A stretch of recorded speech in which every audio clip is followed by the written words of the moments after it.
Lors d'une rencontre effectuée cette semaine avec l'ambassadeur russe, le PDG d'Air Algérie a évoqué les perspectives de la reprise des vols et l'ouverture de l'espace aérien entre les deux pays. En effet, au cours d'une rencontre qui a eu lieu le 14 septembre dernier, entre Bakou Shaalch, premier responsable de l'entreprise nationale de transport par les airs, Air Algérie et l'ambassadeur russe en Algérie, Igor Believ, la question de la reprise des vols entre les deux pays était au rendez-vous, selon ce qu'a indiqué un communiqué de la diplomatie russe diffusé le 16 septembre sur sa page Facebook. Ainsi, déroulé dans une ambiance traditionnellement amicale, les deux parties ont discuté des perspectives de la reprise des vols et de l'ouverture de l'espace aérien entre les deux pays, a précisé l'ambassade de Russie en Algérie. Néanmoins, aucun détail sur le contenu exact des discussions n'a été communiqué. De plus, selon notre source, les deux responsables ont également abordé d'autres points de coopération d'intérêt mutuel. À noter que la compagnie aérienne nationale, Air Algérie se prépare à reprendre son activité, une fois la réouverture des frontières décrétée, a récemment réaffirmé le porte-parole d'Air Algérie, Amin Andalousi.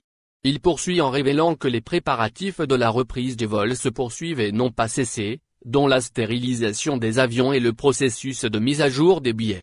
La compagnie n'attend que le feu vert du président de la République, Abdelmadjid Tebboune, pour que ces avions décollent à nouveau, a-t-il confié.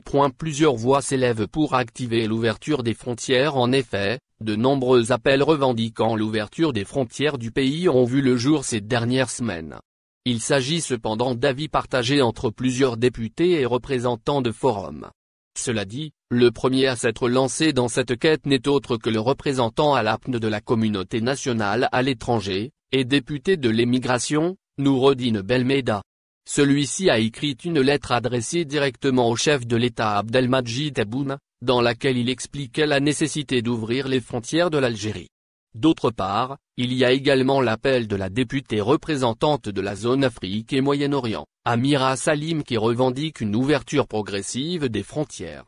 Par ailleurs, le député et membre à l'APNE, Lakhdar Benkelaf, a soutenu qu'il faudrait d'abord programmer de nouvelles opérations de rapatriement, pour ensuite commencer à étudier l'éventuelle décision d'ouverture des frontières. De son côté, le vice-président du Forum algéro-turc, Nour el-Islam Toua, a déclaré que le forum tend à communiquer avec les autorités algériennes afin d'ouvrir les frontières entre les deux pays. Il en est de même pour le Forum algéro-scandinave.